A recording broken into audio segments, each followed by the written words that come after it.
اب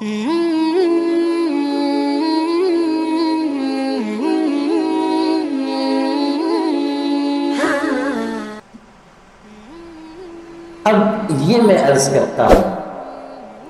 کہ اپنی اصلاح کے لیے اور نفس کو پاکیزہ بنانے کے لیے ہمیں کیا کرنا ہے، راستہ کیا ہے؟ یہ تو ہم سمجھ رہے ہیں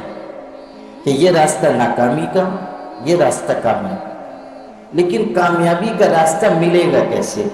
اور ناکامی کے راستے سے بچیں گے ہم کیسے؟ سب سے پہلی چیز جو ہماری کامیابی کی بنیاد ہے وہ ہے عزم، ہمت اور ارادہ۔ ہمت، انسان ارادہ۔ اللہ نے انسان کو ایسا بنایا ہے کہ اگر وہ کسی چیز کا ارادہ کر لے تو پہاڑ اپنی جگہ سے ہٹ جائے گا مگر وہ اس کے قوت ارادی کو کوئی شکست نہیں دے۔ اللہ نے انسان کو ایسا مضبوط ارادہ کر، اگر انسان طے کر لے کہ مجھے یہ کرنا ہے وہ کر گزرے۔ اگر انسان طے کر لے کہ مجھے اس منزل تک پہنچنا ہے وہ محنت، کوشش، کاوش کے ذریعے پہنچے۔ انسان کے اندر طلب صادق، انسان کے اندر عزم، انسان کے اندر ہمت ہو۔ ہم کب ہمتی کرتے ہیں؟ ہم نفس کی غلامی قبول کرتے ہیں اور پھر یہ کہتے ہیں کہ ہم سے نہیں ہو پا رہا ہے۔ سوال یہ ہے کہ آپ نے اپنے آپ کو سنوارنے کا پختہ ارادہ کیا کب؟ یہ بنیادی سوال۔ اگر آپ طے کرنے کے نہیں مجھے یہ گناہ نہیں کرنا ہے تو کوئی طاقت آپ سے وہ گناہ نہیں کرا سکتی۔ ایک شیطان نہیں، سارے شیاطین آ جائیں اور اپنے سارے اوزار استعمال کریں اور اپنے سارے ہتھیار استعمال کریں اور اکسانے اور ورغلانے کے جتنے حربے ہیں وہ سب آپ پر استعمال کریں اور ان کے ترکش میں جتنے تیر ہیں وہ سب چلائیں، تب بھی آپ کی قوت ارادی کو شکست نہیں دے سکتے۔ اگر آپ طے کریں کہ مجھے یہ گناہ نہیں کرنا، مجھے اپنے نفس کو پاکیزہ بنانا،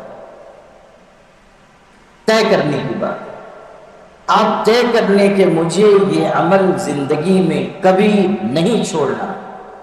نہیں چھوڑنا، اللہ تعالیٰ آپ کی مدد کرے گا انشاءاللہ۔ استقامت آپ کو نصیب ہو، آپ طے کریں۔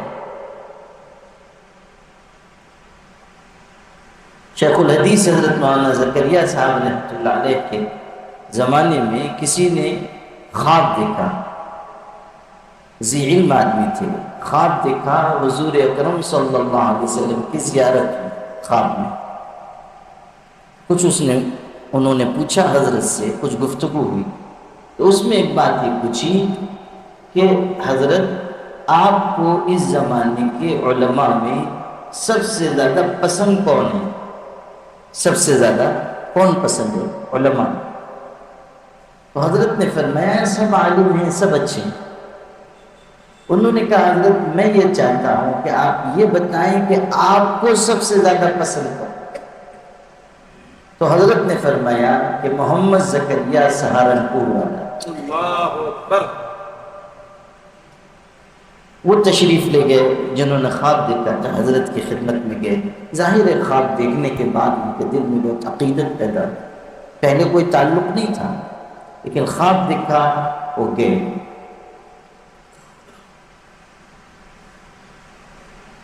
حضرت سے جا کر تنہائی میں خواب ذکر کیا تو حضرت بہت روئے، بہت رقیق القلب تھے اور بہت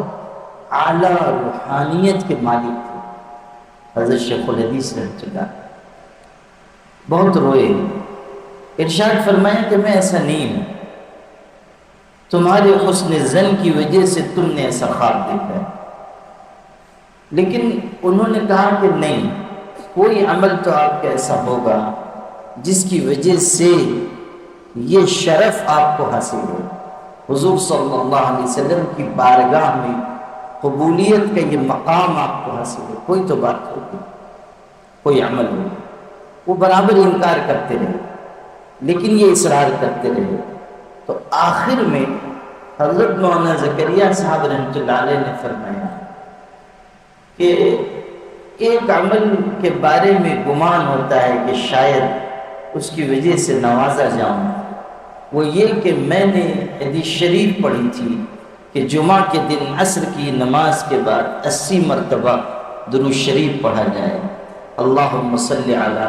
محمد النبی الامی وعلی آلہ وسلم تسلیما، اور اس پر 80 سال کے گناہ معاف ہوتے ہیں اور 80 سال کی عبادت کا ثواب لکھا جاتا ہے، اور اس میں شرط ہے کہ جمعہ کے دن عصر کے بعد اپنی جگہ سے اٹھنے سے پہلے یہ عمل کرے، حدیث میں۔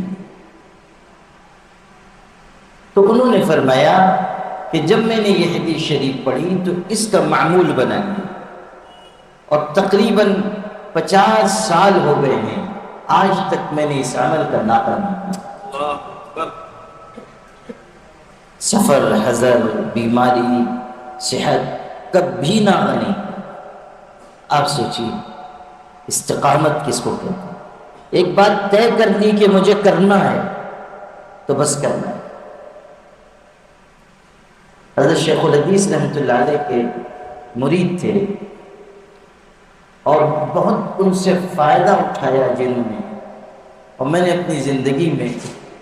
جن چند لوگوں کو بہت اعلیٰ اور معیاری تقویٰ کے منصب پر دیکھا، ان میں سے ایک شخص تھے حافظ محمد یوسف صاحب، یہ ہمارے شہر میں رہتے تھے،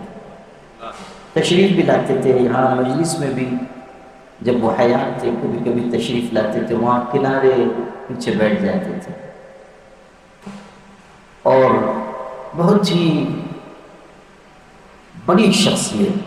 بہت ہی اعلیٰ مراتب قرب پر فائز تھے، اور بہت گمنام، اپنے آپ کو بالکل مٹائے ہوئے، چھپائے ہوئے، ذکر رگ و ریشے میں پیوست ہو چکا تھا۔ ہمارے حضرت رحمۃ اللہ علیہ تشریف لائے تھے، میں نے ملاقات کرائی تو حضرت کا ان کا کوئی تعارف نہیں تھا، کبھی ملاقات بھی نہیں تھی، اور ان میں بہت احتیاط تھی، بولتے نہیں تھے، یعنی آپ گئے گھنٹے بھر بیٹھے ہوئے ہیں وہ چپ، نظر اٹھا کے بھی جلدی نہیں دیکھتے تھے۔ مجھ سے ایک دفعہ فرمانے لگے کہ جس آدمی کو دیکھ چکا ہوں اس کو دوبارہ دیکھنے کی ضرورت نہیں، اور جس کو دیکھا نہیں ہے اس کو دیکھنے کی چاہت ہے، تو اس لیے نگاہ جھکا کے بیٹھے رہتے اور بولتے بھی نہیں، ایک آدھ دو جملہ کہا بس چپ نہ۔ 40 سال تک انہوں نے، یہاں ان کے ایک ساتھی ابھی باحیات ہیں، وہ بھی حافظ، ان کا بھی نام یوسف، اور وہ بھی حضرت شیخ الحدیث کے مرید، دونوں میں بڑی انسیت۔ آپ تو جانتے ہیں مولانا آصف صاحب، حافظ یوسف بطخ والے، وہ اور وہ ساتھی، وہ حیات ہیں، یہ اللہ کو پیارے ہو گئے، تو دونوں کا کی دوستی، اور ایک دوسرے کو قرآن سناتے تھے دور، اور 40 سال تک سنائے ایک دوسرے کو قرآن پاک سناتے تھے روز۔ مجھ سے فرمانے لگے ہم لوگوں نے طے کیا تھا کہ ہم جمع ہوں گے قرآن کے دور کے عنوان سے، لیکن ہوگا یہ کہ شیطان بات میں لگا دے گا، گفتگو میں لگا دے گا، تو ہم نے طے کیا کہ جب ہم آئیں گے دور کے لیے تو السلام علیکم ایک ساتھی کہے گا، دوسرا کہے گا وعلیکم السلام، خیریت بھی نہیں پوچھیں گے،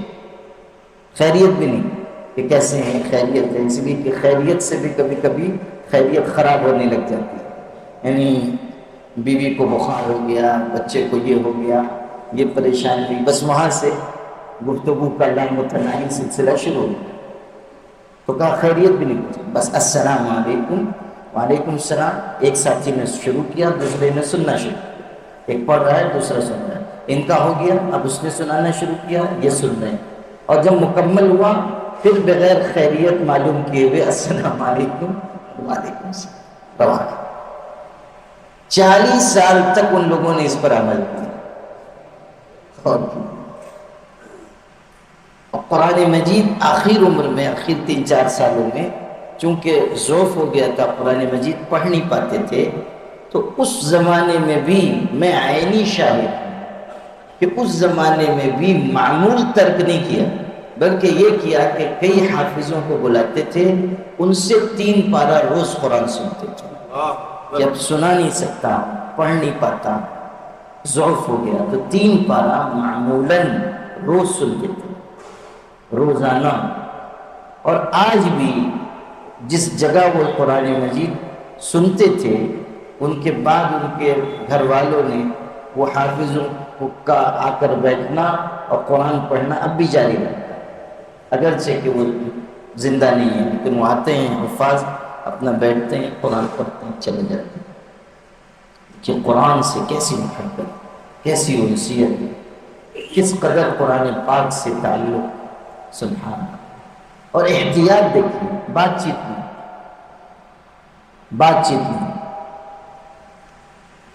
یہ بہت مجاہدے کے بعد یہ چیز آتی ہے، اور یہی سب نفس کی اصلاح کے طریقے ہیں، نفس کی اصلاح میں پابندیاں لگانی پڑیں گی تب آدمی سدھرتا ہے۔ اتنے محتاط تھے وہ کہ فون تو ان کے پاس تھا نہیں، موبائل کا تو گزر نہیں، پڑوس میں وہ لینڈ لائن لگا ہوا تھا، وہ جامنیر ان کا وطن تھا، تو کبھی وہاں سے فون آتا تھا ان کے رشتہ داروں کا، وہ بلا کے لے جاتے تھے، اور یہ صرف فون سنتے تھے، بات کر لی اور آ گئے، تو بات کر کے جو آئے تو 10 روپے رکھ کے آتے تھے، یہ جو میں نے آپ کا فون استعمال کیا اتنی دیر، یہ اس کا معاوضہ ہے۔ بہت ہی احتیاط، سبحان۔ مزید ویڈیو کے لیے ہمارے چینل سبسکرائب، لائک کریے اور شیئر کریے۔ جزاکم اللہ خیر۔